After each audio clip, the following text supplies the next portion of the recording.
inside City Hall. This is what a partnership looks like. Governor Hochul and Mayor Mamdani are promoting their partnership on free childcare, despite very public disagreements about raising taxes on wealthy New Yorkers. President Trump has fired Homeland Security Secretary Kristi Noem amid growing criticism over her leadership. Meanwhile, the second rental ripoff hearing for tenants is taking place tonight in Queens. It comes as some public housing residents are expressing frustration that the Mamdani administration is not doing enough to address their concerns. I'll talk it over with Jessica Katz, the city's former chief housing officer. And NYU Langone is ending youth access to its transgender care program. I'll talk more about it with a leading advocate. For the best news, debate, and analysis of New York politics, join us inside City Hall.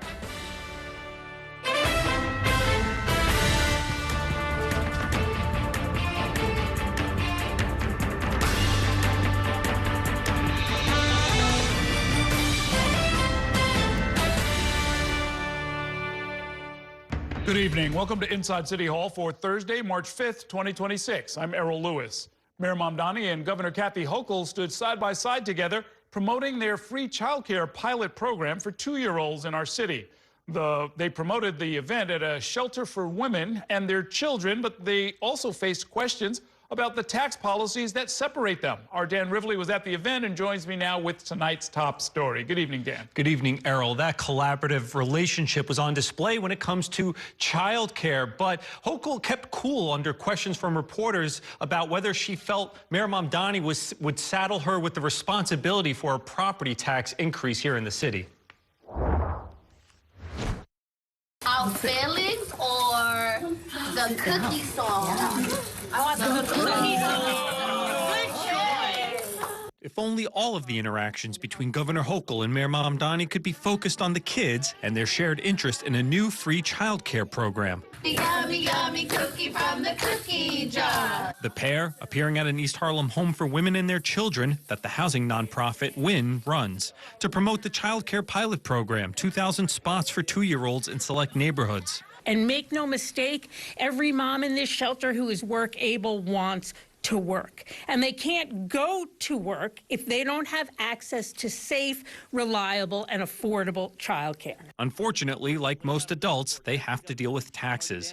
Mamdani's desire to raise them on the wealthy, Hochul's insistence she won't. We have quite some time left in the budget process. I'm encouraged by the conversations we're having. Mayor Mamdani has threatened to raise city property taxes without the tax increases. In the words of a reporter, setting Hochul up to be the fall man on a major property tax hike.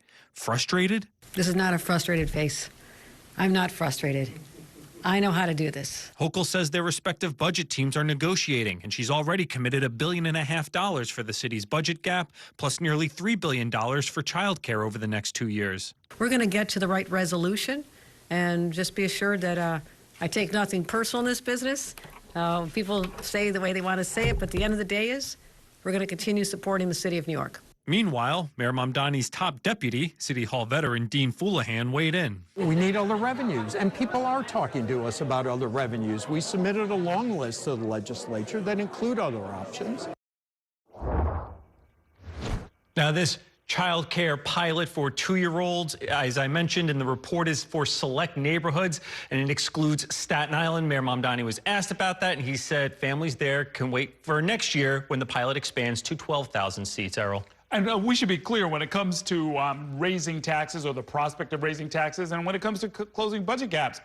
There's a legislature involved up in Albany. There's a legislature involved here in the city. The executives don't get to decide these things unilaterally, right? Oh, for both leaders, of course. So let's look at Mayor Mamdani. He needs a budget that is voted on by the city council, and the council speaker, Julie Menon, said we're not going to do the property taxes, and we're going to take Governor Hochul's word that the tax increases on the wealthy are off the table. Well, let's look at Governor Hochul, right? She has legislative leaders to deal with. There are reports that they're planning to include those tax increases on the wealthy in their what they call one-house budget proposals. Governor Hochul brushed that off. She said they do that every year, and we're doing the negotiations, and so keeping it cool under the questions about their legislative partners. Right. And when it comes to the two-year-old program, was the idea of doing this at WIN that they'd be one of the providers that would provide some of these services? They're going to need providers just like that. WIN had a shelter for women and their children. It also includes child care facilities. Now, I asked Christine Quinn this because this was, I think, gets lost sometimes. This is a universal program. It doesn't matter how much money you make or how little money you make. And so in some of these neighborhoods, they are going to compete with some two-parent households making six figures, but that is the reality of universal care. And she said, that's just the system we're working under. What's important is getting the word out to those families in need that these programs do exist and have them apply. Okay, thanks very much, Stan. President Donald Trump has fired Kristi Noem as Homeland Security Secretary, announcing that he will nominate Oklahoma Senator Markwayne Mullins as her replacement. The news comes at a time when the department faces scrutiny over its immigration crackdown. Our Washington, D.C. reporter, Shannon Ryan, joins me now from the Capitol with the latest. Good evening, Shannon. And do we know what led to this decision? Errol, well, lawmakers tell us that this is an idea that the president has been floating for quite some time, but that he got really aggressive about it this past week. Obviously, Noem's term has been marred with controversy, but we're told things really came to a head when she testified on the Hill there this week. You should resign, Kristi Noem. You should be ashamed of yourself. After 2 days of what many lawmakers have characterized as disastrous testimony on Capitol Hill. There's no such thing as illegal immigrants. President Donald Trump fired his Homeland Security Secretary, Kristi Noem. Just tell me about the letters I wrote you. Democrats and Republicans teed off on Noem during congressional hearings this week. They expressed anger over her conduct, which includes shifty accounts of the killings of 2 U.S. citizens at the hands of immigration agents she oversees. The shootings prompted Democrats to withhold funding for DHS, triggering a partial shutdown that's dragged on for the past 3 weeks. Democratic leadership say they'll only fund the department if reforms are made to rein in agents, and indicated Noem's firing would not move the needle on negotiations. This is a problem of policy, not personnel. The rot is deep. No one person can straighten this up until the president changes the whole agency, stops the violence. She was a corrupt lackey. So we were dealing with the White House before, and we're going to continue to deal with the White House at this point. Meanwhile, the president was reportedly angry with claims Noem made to members of Congress, stating he was aware of a more than $200 million ad campaign produced by a firm she has ties to, an assertion he disputes. There is so much attention being paid to Secretary Noem. Some Republicans, like New York Congressman Nick Langworthy, told Spectrum they felt Noem had become a distraction and expressed concern over funding from DHS sub-agencies like CISA, which handles cybersecurity, being withheld. Obviously, it's a critical time, you know, with what's going on in Iran, and it was time for a change. Now, Errol, Noem is the first member of the president's second-term cabinet to be fired. And Shannon, there were other issues as well, in particular FEMA, which falls under the Department of Homeland Security, where a number of lawmakers were complaining that the agency wasn't responsive in their time of need around some natural disasters, right? Yeah, there were a lot of questions about her term. So not only about her disaster response, but also the way that funding was allocated, even some personal questions, right? She was asked about a potential affair with her chief advisor, Errol. Okay. In other news, Shannon, as expected, the U.S. House of Representatives narrowly failed to pass a war powers resolution that would have required President Trump to seek congressional approval on military action in Iran. What are they saying down there? What are the congressional leaders saying about all of that?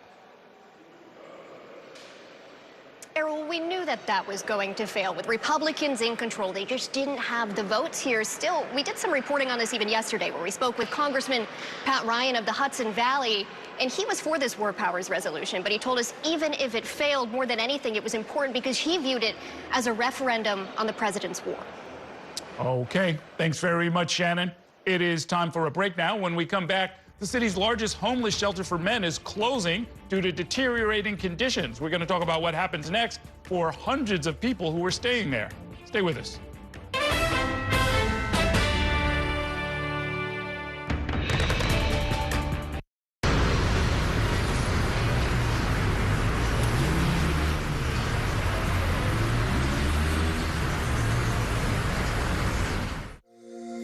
Every day tells a new story. At Mornings on One, we're dedicated to bringing you the stories that matter most to start your day. With in-depth coverage of the day's news. I'm Pat Kernan. Here are the stories we're following. And weather updates every 10 minutes. Tomorrow, some morning sunshine possible. Clouds take over.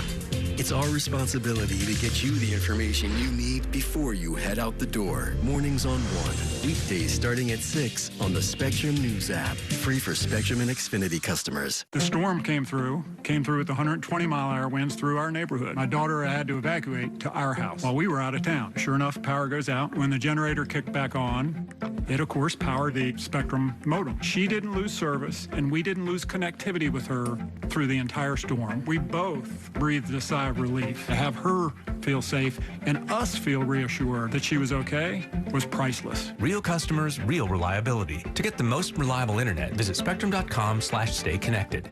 I'm Sandra, this is Jorge, and we were adopted in 2019. I remember when they first came to us, Michael was already a teenager. The whole cliche of they're so lucky to have you guys, and it's the other way around. They have changed our family for the better. They chose to love us. They didn't have to. They chose us. Family. Learn about adopting a teen from foster care. You can't imagine the reward. Visit adoptuskids.org. Going into the 2026 election, local races will determine national policy, from the economy to public safety.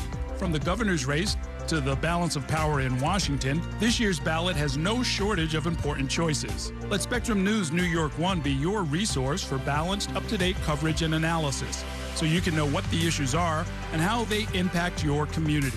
Always dedicated, always local, always on. Decision 2026 on Spectrum News New York One.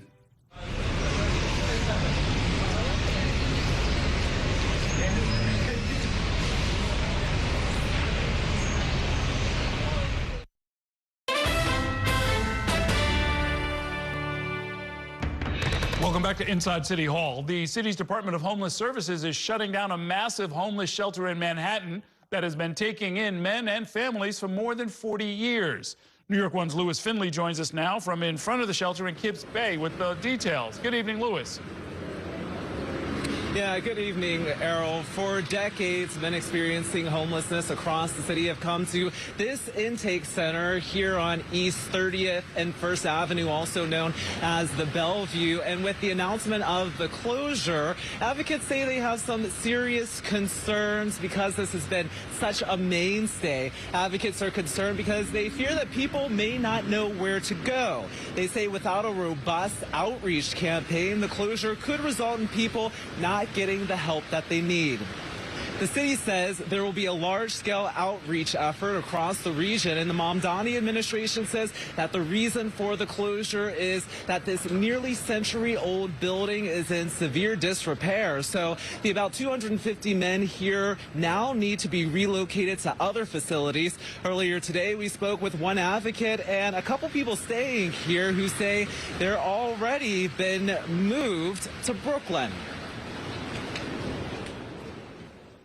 There's no information. We have no information. I'm kind of unsure where I'm going. Several times in the past, we've seen the city try to move lots of people all at once and done a terrible job of it and left people in places that they couldn't stay. And we had to go to court about that a few years ago. So we are very mindful that they have to take care to assess each person and figure out what they need in advance of moving them, so that when they do figure out where to move the person, that they end up in a place that is okay for them. Now, not everyone is sad to see this intake center go. Neighbors say there have been quality of life issues tied to the intake shelter, sharing this surveillance video of a front desk staff being attacked. They say there have been persistent issues with violence, threats, and people breaking into apartments. My doorman was jumped over here. They trespassed in the building. They broke my doorman head with a table that used to be there. The table is not good anymore because they broke the table, and then with a leg, they broke my doorman head. He got 18 stitches.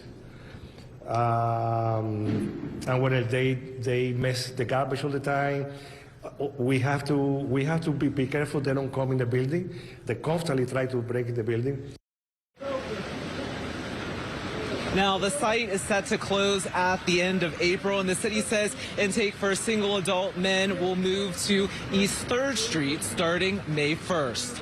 Errol. Okay, thanks very much, Louis. Local lawmakers say they want to make sure our city is prepared if the Trump administration's immigration enforcement in New York continues. Today, members of the city council probed city officials about their understanding and their policies of the city's sanctuary laws and protection of immigrants. Our Kelly Meno is at the hearing and joins us with the latest. Good evening, Kelly. Good evening, Errol. And it was actually the first hearing held by the Oversight and Investigations Committee. Their first line of business was making sure that the city's sanctuary laws are being followed. The fact remains that city resources were used in a manner that is inconsistent with the local laws. That was Deputy Commissioner James Comroy from the city's Department of Correction, admitting a city investigator violated the city's sanctuary laws. The department's compliance with the laws came under scrutiny Thursday at a city council hearing in the wake of a report last September that detailed 2 violations. The incidents occurred with an investigator serving on a joint task force. Under the city's sanctuary laws, agencies are prohibited from assisting in civil immigration enforcement. Today, we will learn 2 things. 1, is New York City prepared on paper and in practice to defend to the fullest extent of the law our sanctuary laws against a lawless federal administration? And 2, are our agencies prepared on paper and in practice to protect immigrant New Yorkers? Along with a report, the city's Department of Investigation recommended major changes at the agency. Comroy said his department has accepted the majority of them. The agency conducted trainings in April and May last year, along with increasing education on the agency's policies for interacting with federal immigration authorities. The conduct described in the report, although inadvertent, should not have happened. The sanctuary city laws are clear, and the department is bound and complies with them. We agree that clear guidance and robust training are necessary to ensure that these types of incidents do not occur again in the future. According to the city, in 2024, the department received 403 detainer requests from Immigration and Customs Enforcement, with the number more than doubling in 2025 with 895 detainer requests. Ahead of the hearing, city council members and immigrant advocates said they are looking to a new era of immigration protection under Mayor Mamdani. We have the facts that says the last administration has been working with ICE to target our most vulnerable New Yorkers. And I'm really excited for this hearing today because we're going to put a spotlight on it so we don't repeat the mistakes that have been happening for the past 4 years. It is time to turn the page on an era of impunity and bring up transparency when sanctuary laws are violated. Because that is what democracy and accountability look like. No one is above the law. As of this week, there are only 3 correction officers who are serving on joint task forces. That includes 2 officers assigned to the Bureau of Alcohol, Tobacco, and Firearms, and 1 to the U.S. Marshal's Office. And the DOC official at today's hearing did admit that the issues and gaps in education when it came to their officials didn't come up and they weren't aware of them until the DOI published their report, Errol. So, I mean, what is the policy supposed to be? On violent offenses, there is supposed to be cooperation, and there's a long list of offenses for which there is supposed to be full cooperation between local authorities and ICE, right? Yes, but the instances where this one investigator violated sanctuary city laws, the 2 individuals involved in that were not facing violent criminal offenses, but the investigator involved didn't realize that he was sharing information that he wasn't supposed to be sharing with federal immigration authorities, and that's why the violation happened. This particular individual was not consequenced or faced any penalties for that, but they did realize that obviously not everybody that probably works for the agency is aware of exactly how this works and how this works in a practical setting, whether it's talking to them in person, through email, because that's where it happened, was through email. Those aren't the appropriate channels to be doing If that. a city official either deliberately or even accidentally discloses information they're not supposed to disclose, Is there a penalty for that city worker? You know, they didn't bring that up at today's hearing. They're hoping to prevent that type of information sharing, especially since it's against the law. Their goal is through these trainings, through these educational meetings that they're having, that they're able to avoid that, especially at the highest levels. You know, they're having these with senior leadership, with officials that are higher up, so that they can also be aware of how this works on a day-to-day basis. They realize that maybe for them, sanctuary city laws only applied in certain instances, but it's actually in any type of form when it comes to their information. The kind of case we often hear about involves the Department of Correction. People who are in custody, getting turned over, that sort of thing. But there are other agencies that have a lot of sensitive information, and these laws apply to them as well, right? Yeah, that's right. It can come from anywhere. You know, when you think about the Department of Education, they've taken on a lot of immigrant kids who are coming in. The Department of Homeless Services, they took in a lot of an influx of immigrants that came in. You know, all of those departments have this sensitive information, the locations of where these immigrants are staying, family members that are related to them, and they're not supposed to be sharing any of that with immigration authorities. You know, I think for the Department of Correction in particular, theirs is a little more difficult to distance themselves because they have members on joint task forces. So there is information sharing unrelated to immigrants in the city. So that can get kind of murky for them when they're trying to work together for these big takedowns or going after maybe some of these drug busts that we're seeing here in the city. Okay, thanks very much, Kelly. It is time now for a break. Coming up, tributes are pouring in tonight for former city council member and activist Ronnie Eldridge, who passed away at the age of 95. We'll look back at her life and legacy in 2 minutes. Stay with us.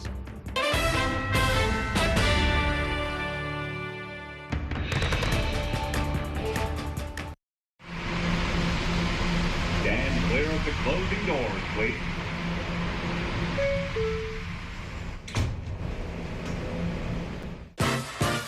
There's nothing quite like the feeling of going to the theater. Onstage celebrates that excitement every week by taking you behind the scenes with the latest news and in-depth interviews of the hottest shows on and off Broadway. So grab a seat, because this is a show you won't want to miss. Join us every Saturday and Sunday at 7:30 p.m. for Onstage. Onstage is presented by your Tri-State Cadillac dealers. Discover which Cadillac is right for you and elevate your journey. I had a heart attack about 1.5 years ago, and so now I have an ICD implant that needs stable and reliable internet to give routine checks and daily reports to my cardiologist. When my cardiologist told me he wasn't getting the information he needed, me and my fiance looked into better internet providers, and we found Spectrum. As soon as we switched, he said he saw every daily report, every routine check that they did. It made us feel like we were back in control of my life. Real customers, real reliability. To get the most reliable internet, visit Spectrum.com.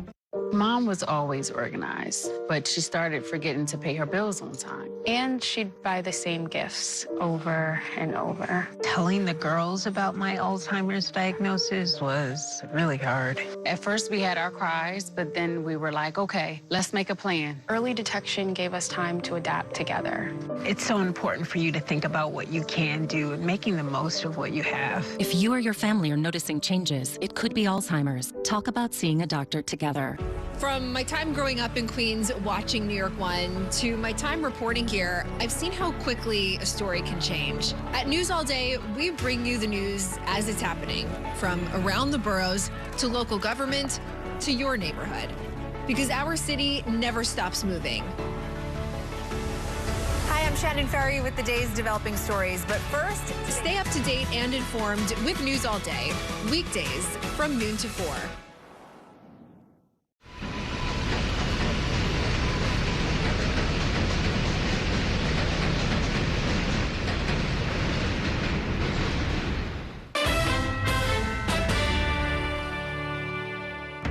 Welcome back to Inside City Hall. A familiar figure in New York City politics and public life has died. Ronnie Eldridge, who was a close advisor to Mayor John Lindsay and other prominent politicians, went on to become a 3-term city council member and a longtime TV host. Our Bobby Kuza joins me now with a look at her life and legacy. Good evening, Bobby. Good evening, Errol. And Ronnie Eldridge was 95 when she passed away yesterday. So you think about it, her career, and she was active in public life right up until the very end. So her career spanned basically 70, 75 years in New York politics. It was back in the late 50s, early 60s that she got involved in clubhouse politics on the Upper West Side. She became a Democratic leader. And then the list of politicians that she worked for is remarkable. She became very close with Robert F. Kennedy Jr. He was, she I think started out volunteering for his campaign for Senate, worked for him, worked in the Lindsay administration where she was a high-ranking advisor to John Lindsay. She worked for Governor Mario Cuomo, had a cabinet level position in the Cuomo administration. She was married to Jimmy Breslin, who you see seated next to her there. Breslin, of course, the legendary columnist and writer. And then she became an elected official in her own right. She spent 3 terms on the city council representing the Upper West Side beginning in 1989, I believe. And at one point, she also ran for Manhattan Borough President. And then after she left elected office in 2001, she began hosting a public affairs show on CUNY TV on cable, and was doing that right up until the end, right up until, you know, close to the very end. So for the past 20, 25 years, she has been hosting a public affairs show and may be familiar to some viewers. So a lot of really incredible chapters in her life going all the way back to the 50s. Believe me, we tried to hear all of those chapters. She was extremely helpful. That Anthony Roman, our podcast producer, and I spoke with her multiple times, and just incredibly generous with her time. Clear memory, great anecdotes, hilarious stories where she told us about the Lindsay administration. She told us about Bella Abzug. She told us about what the scene was like. I forgot Bella Abzug. Yeah, she managed one of her campaigns for Congress. For Congress, exactly right. And this was somebody who, in the rough and tumble of West Side politics, just had an even keel. Just kind of, you know, didn't have a lot of enemies. Was in demand by Republicans like John Lindsay, as well as Democrats like Robert F. Kennedy Jr. and Bella Abzug. Everybody wanted a piece of her. And you think about the enormous egos and personalities that she was around. A Gloria Steinem, a Bella Abzug, a Jimmy Breslin, who was a wild man. And she just, you know, she could navigate all of it. She remembered everything, and she was a source of wise counsel for a lot of different people. Yeah, I mean, you have to have a moderating effect to be married to Jimmy Breslin for all the decades that she was. But, you know, you know, I've seen interviews with some of the people that she worked with in the Lindsay administration, and they talked about how disarming she was and how she played a very powerful role advising him, you know, on a lot of matters. I think she was probably the most powerful woman in City Hall for some time, and managed to get things done, but in a way that didn't seem to ruffle any feathers. So she was a very effective operator. I mean, look, there are a lot of people who have fiery tempers, you know, and things just really upset them. She just seemed so even-keeled, and I don't think it was just what she was telling me. You go back and look at the record, and it always comes out the same, which is that she's in the middle of turmoil, but she kind of sees what the goal is. She doesn't take a lot of it personally, and just the stories that she would tell us, she'd say, you know, things were going crazy, so we held a meeting. And this is somebody who I think got a lot of that from the fact that she came to politics somewhat later in life. This was during the women's movement. So prior to that, if you were a homemaker, for a lot of different reasons, you really had to just be a homemaker. So she gets into politics like sort of in her 30s. Yeah. She's already had a family. She's already kind of figured out a lot of things in life. And then she just brought a real mature vision, even as a young woman, to politics.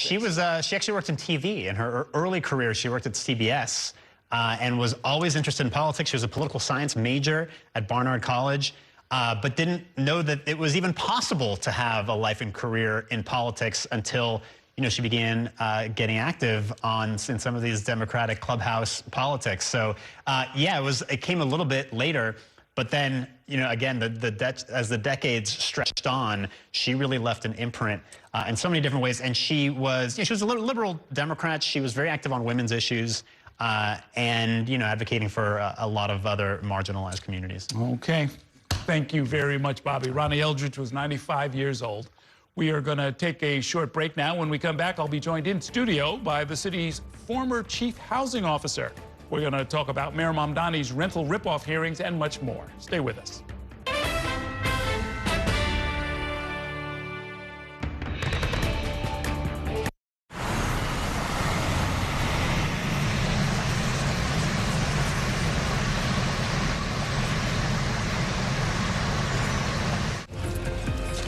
My time at New York One has shown me that in the city that never sleeps, the news never stops. So as the day winds down, turn to the rush hour. Good afternoon, I'm Monica Burke. To catch up on the stories that matter across the 5 boroughs, with in-depth interviews from the city's newsmakers, plus the latest forecast. Catching you up with today, preparing you for tomorrow. Right here on the Rush Hour. Weekdays from 4 to 7 p.m. The Nanakuli Valley is the largest Hawaiian community in the state of Hawaii. Because of Spectrum and their investment, Alulike is a place that people can come and access technology. Many of our participants don't have computers at home. We have programs that help students, that help adults get employment. Spectrum gives us the tools to help more people get there.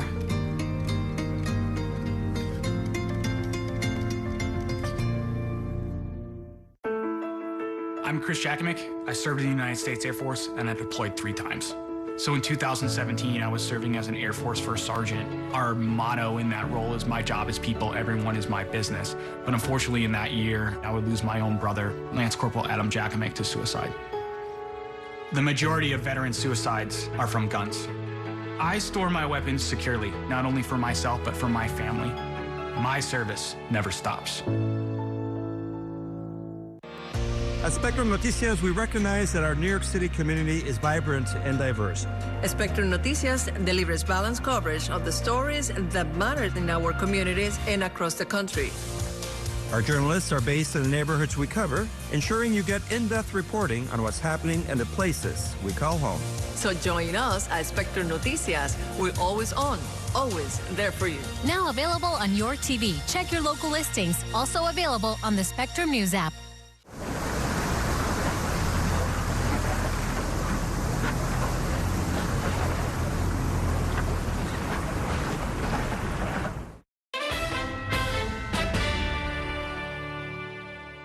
Welcome back to Inside City Hall. Tonight, the Mamdani administration is holding the second of its so-called rental rip-off hearings, where New Yorkers who are frustrated with their landlords can speak directly to city officials. Tonight's hearing is in Long Island City in Queens, but the hearings have received scrutiny from many housing advocates who are concerned that the city's own public housing residents are not being included. The city says all residents are welcome to testify this evening. Joining me now to talk about the hearings and much more is the city's former chief housing officer, Jessica Katz. She also leads the New York City Housing Authority Regeneration Initiative. That's an independent team of housing experts and advocates who are working directly with tenants to improve housing conditions in public housing. The initiative is funded in part by the Charles H. Revson Foundation, where I volunteer as chairman of the board.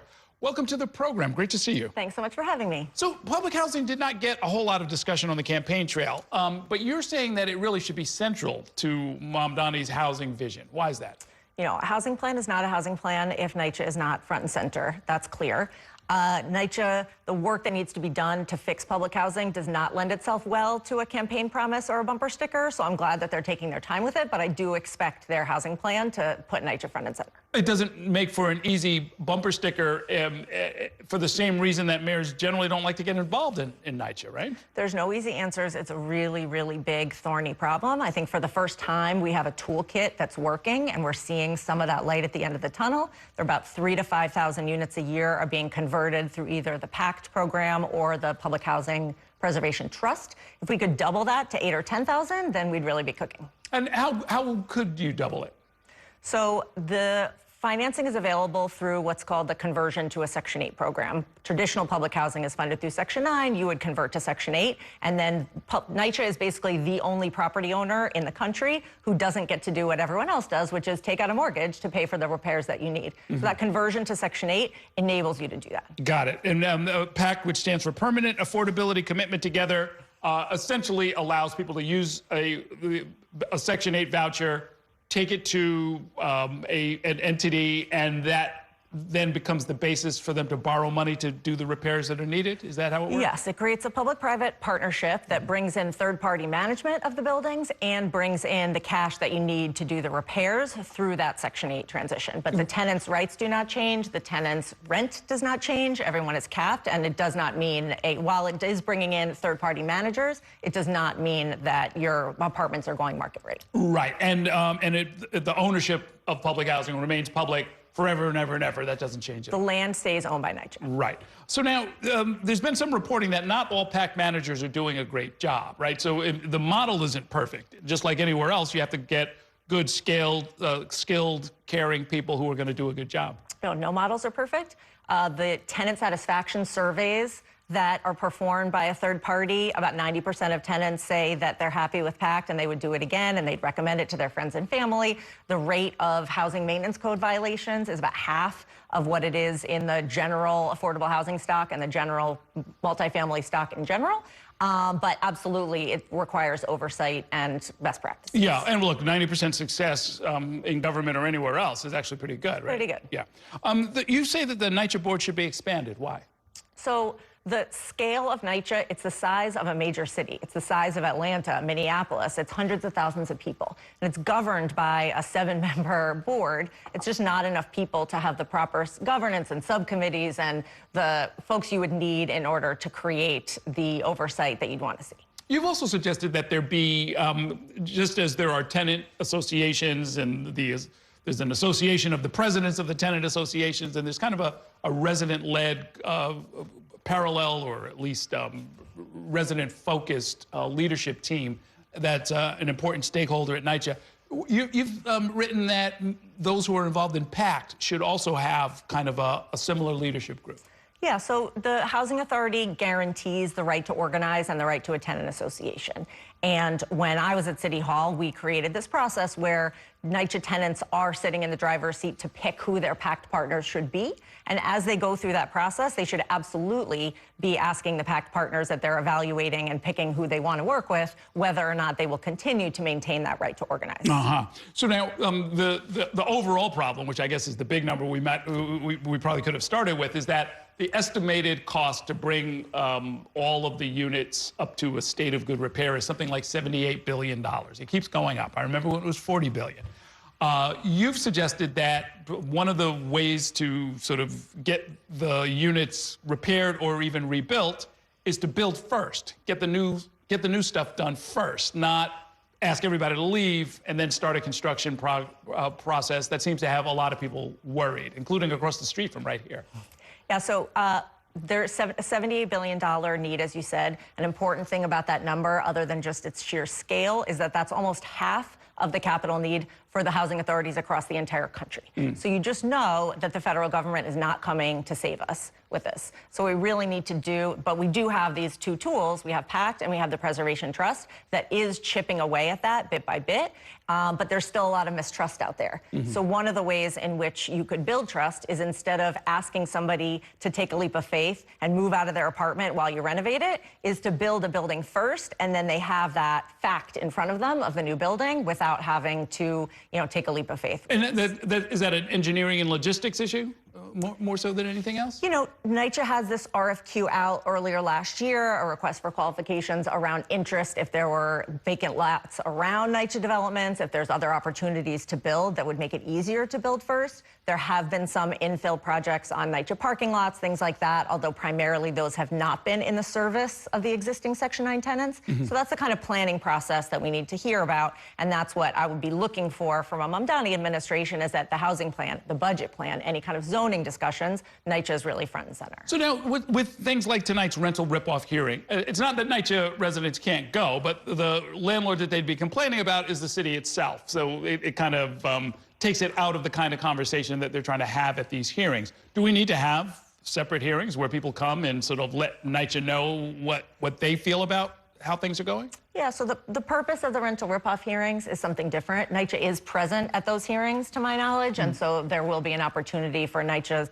tenants to get their voices heard. But as you can see from the uproar around this, NYCHA tenants are really demanding to have their voices heard. So making sure that the votes happen in the trust, making sure that the tenants get to do a tenant selection process in PACT are all ways that you can get NYCHA tenants involved. But I'll add that as much as we want to hear the voices of NYCHA residents, the time for diagnosing the problem is kind of over. Right. We're $80 billion in the hole, and there's nothing, and NYCHA knows that, and that's a clear fact. So really seeing some action. I've worked for 3 mayoral administrations now, and if I've learned anything, it's that it's really the execution that matters more than the ideology. Well, yeah, in our last minute, what is your best case scenario? scenario, if the Mamdani administration wants to move forward, take you up on this challenge to, like, let's make this central, let's get it out of a silo, let's make it a central part of our housing plan? So listen, over the course of my career in housing in New York City, HPD, for example, has gone from about 10,000 units a year to about 20 or 30,000 units a year. So it's not out of the ballpark of what government agencies in New York, the scale that they're able to work on. So if you went from 3 to 5, which is what we're doing currently in PACT, to 8 to 10,000, there's 170,000 units. You'd be able to see in our lifetimes a real turnaround in the process. And right now we have 2 tools. It's not enough. It would be great to have more. But right now, PACT and the Trust are really the way to move forward. Yeah, right. 30 or 40,000 units out of 170. It's, that's real progress. Now we're starting to get somewhere. Okay, we shall see. Thanks very much. Great talking with you, Jessica Katz.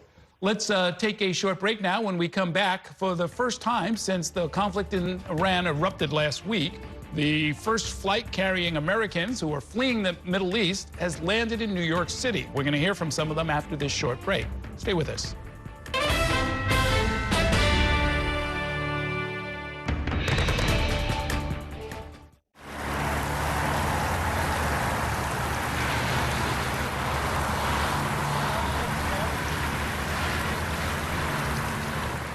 After 30 years of forecasting for New York, I've learned it takes a dedicated team to cover all the weather our city has to offer. As chief meteorologist at New York One, I'm honored to be able to help New Yorkers plan their day. Morning, noon, or night, our team is here to bring you accurate forecasts you can count on, from severe weather updates to our Weather on the Ones. Watch the New York One weather experts with your Weather on the Ones on your TV and on the go with the Spectrum News app. I moved from Dallas to Los Angeles all by myself. The order of things I wanted to set up was internet, water, then power. I needed to take a shower, but I really did need the internet for work and to watch my shows. That's kind of a crazy thing to admit in front of a camera. Pretend I didn't say that. I got to Spectrum. I was so relieved that I was getting the best bang for my buck. It was a huge weight taken off of my shoulders. Real customers, real savings. To see how much you can save, visit spectrum.com/save. I'm an ex-drug dealer, and I'll be your sub today.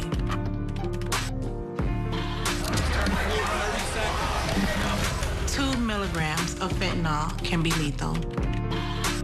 A lethal dose is in here. Who gets it, I won't know. It's cheap, it's potent, and it's profitable. The sad reality is fentanyl is being mixed into everything now. More kitchen now. My father was a New York City firefighter. My mission, like his, is to serve New Yorkers in a city that doesn't stop when the sun goes down. Being with New York One since the beginning, I'm now honored to join you even earlier each weeknight. Starting at 8 with New York Tonight, we'll explore the latest news developments, followed by New York One at 10 to wrap up your day. So join me each weeknight starting at 8 right here on New York One.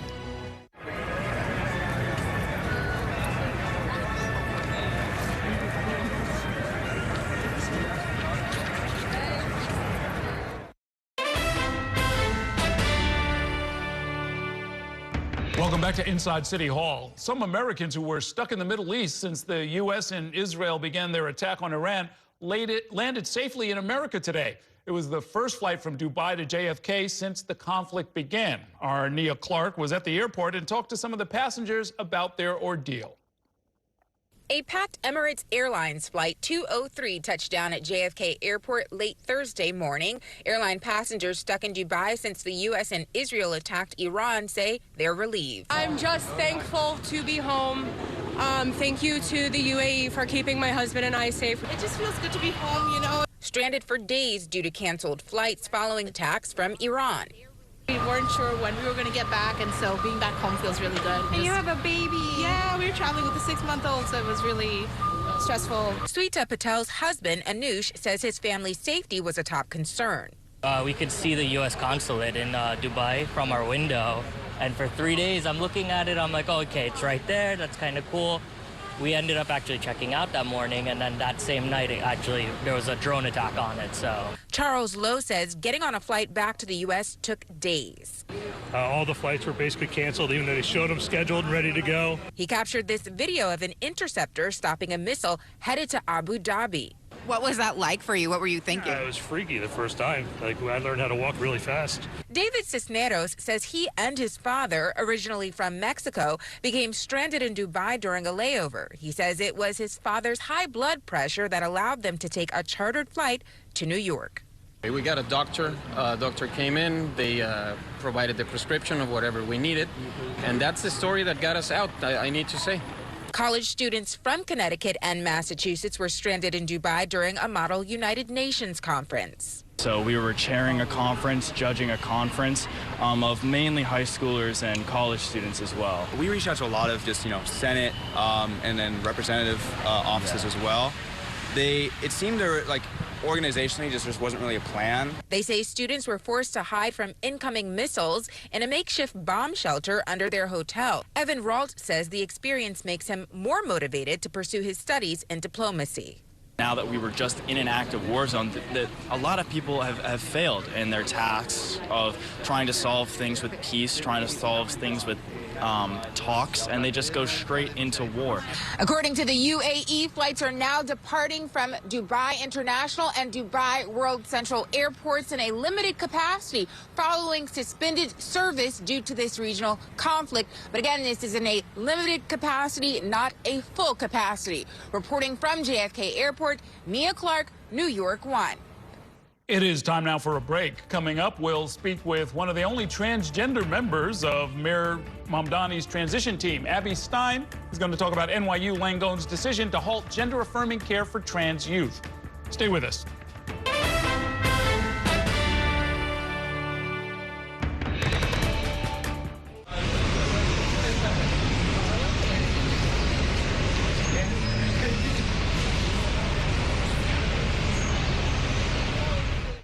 We have so many ways to stay connected.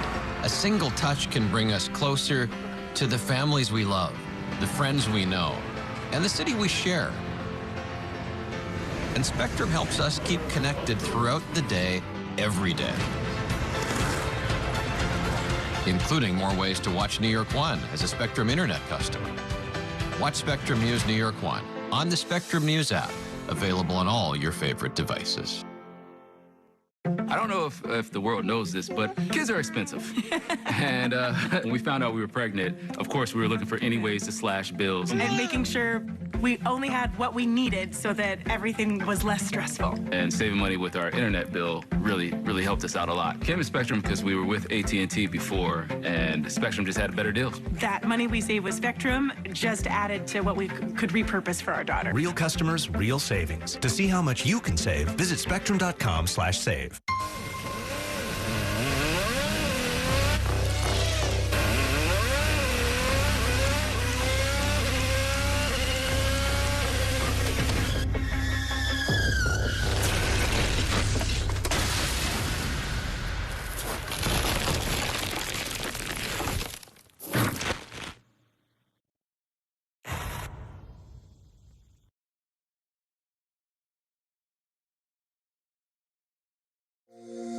Every day tells a new story. At Mornings on One, we're dedicated to bringing you the stories that matter most to start your day.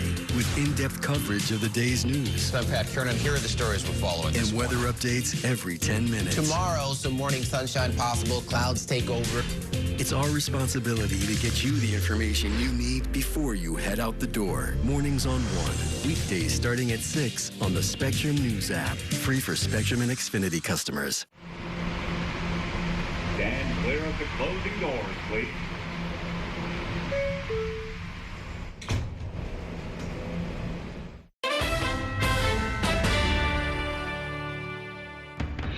Welcome back to Inside City Hall. This week, State Attorney General Letitia James ordered NYU Langone to reinstate its trans youth gender-affirming care program or face legal action. NYU Langone, one of the city's largest hospitals, abruptly ended the program last month after the Trump administration threatened to cut off Medicare and Medicaid funding to hospital systems that provide gender-affirming care to trans youth. Mayor Mamdani condemned the move in a post on social media, but he has not yet taken further action.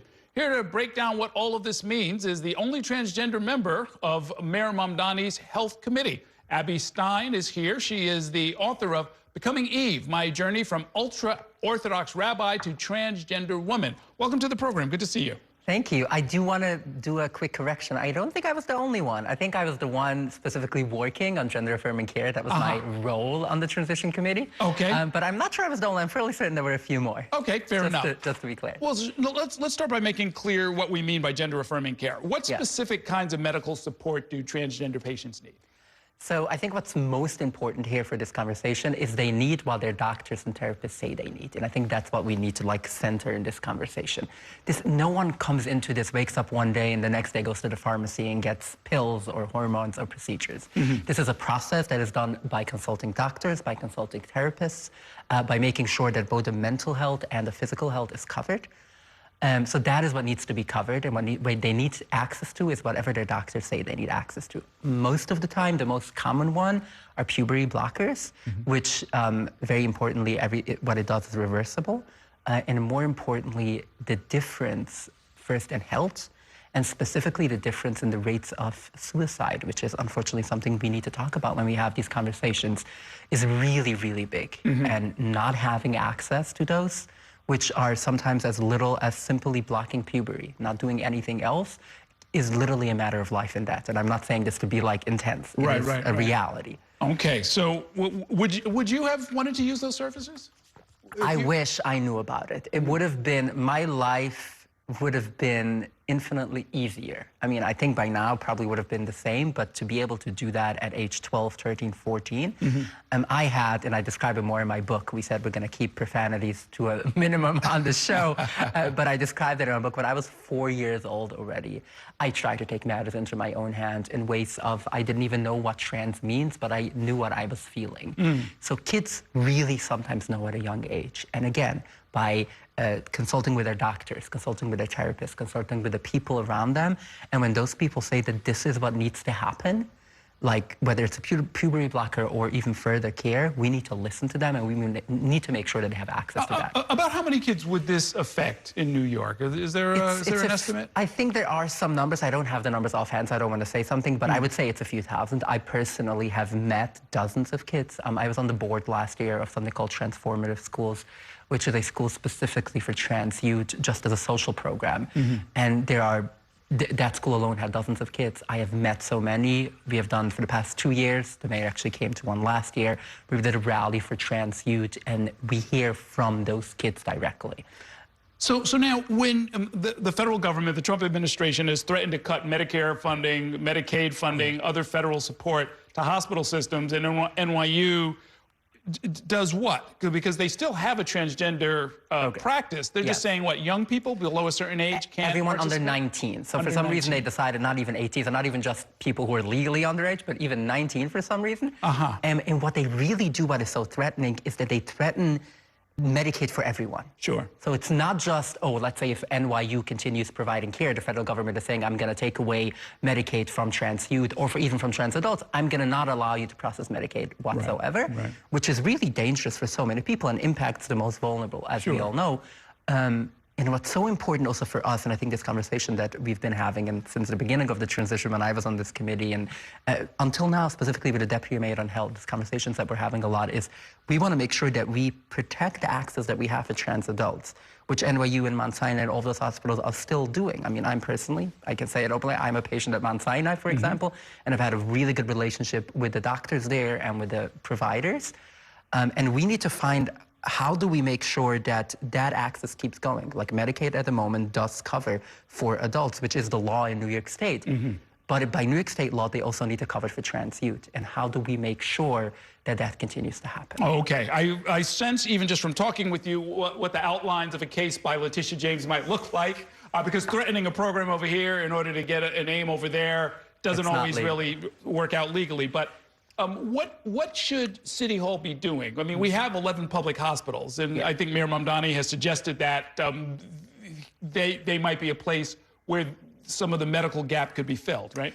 So at the moment, and I think this has really been the struggle, and I think a lot of people in our community, myself included, have been very frustrated. We want to see more happening, but I'm also, inside City Hall to say that, like, I know the struggle that we're having of trying to balance those, because in some ways we could come down. We can say by New York City, by New York State law, these hospitals, at least the public hospitals, but also NYU, they, like the letter of the Attorney General said, you have to cover it. But at the same time, we need to make sure still that we can do both.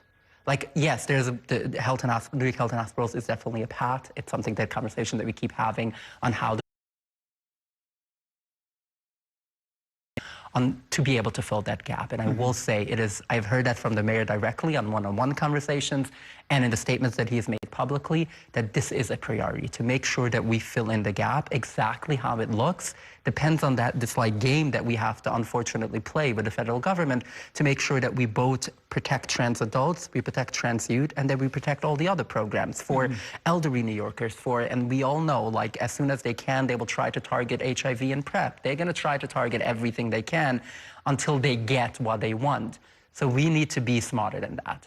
And we need to make sure that we fill in that gap, which is a strong priority. We don't throw anyone under the bus, and that we keep what we already have. Yeah, and I mean, and just to be clear, before we say goodnight, the reality is any medical treatment that young people want, their parents have to give consent, right? You can't just walk into a clinic and even get a flu shot if you're 13 years old. So this is not just about the youth. This is about the youth and their families and their parents who are looking for this care. To say a language that I think the right loves to hear is parental rights, because these are all kids that are coming with their parents. I mean, besides 18 and 19-year-olds, which are also being targeted. But for kids, yes, these are parents who have consulted with doctors and with therapists and with teachers. I know personally so many kids, no one makes this decision easily. And by the time we get to the fact that they have a prescription or that they go to a doctor, taking that away from them is attacking the kids, it's attacking their parents, it's attacking the professionals, the mental health and physical health professionals who have done the work. Okay. Thank you for bringing us up to date. You hear so much about this, and we normally just report on the rallies and the protests and the lawsuits, but this is a great inside look at what is going on. And best of luck to you. Thanks for coming in. Thank you so much. Okay, that was Abby Stein, and that is going to do it for tonight's show. Thanks so much for watching, and have a great evening. We'll see you next time inside City Hall.